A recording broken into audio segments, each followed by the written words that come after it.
এই পরিচয় করে দিচ্ছি, ও ইরা আর ও সঞ্চিতা আর ও আদর, আমার ইয়ে। ও হ্যালো ব্রো, কোথায় আছেন? আমার বাসা Banasree. No no no no bro, মানে আই মিন আপনি এখন কি করছেন? এখন কিছু করছি না। ভাই ব্রো, এখন কি বসে থাকার সময়? আসলে ঠিকঠাক জব পাচ্ছে না। কোনো চিন্তা নাই ব্রো, আমার একটা ছোট কোম্পানি আছে, আমি কাজ করার লোক খুঁজে পাচ্ছি না, আর আপনি চাকরি পাচ্ছেন না। শুনেন, অনেকগুলো সার্কুলার দেয়া আছে, জয়েন করে ফেলেন। এই এখন খাইস না, আদর আসো তারপর একসাথে খাবো। ওই গেছে ফ্রেশ হতে। ও তোমরা এখানে বসে পড়েছো, চলো শুরু করি। ব্রো প্লিজ বসেন।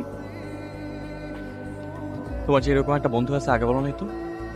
ওর কথা আমার মাথায় ছিল না, তোমাকে আর কি বলবো। মাথায় ছিল না?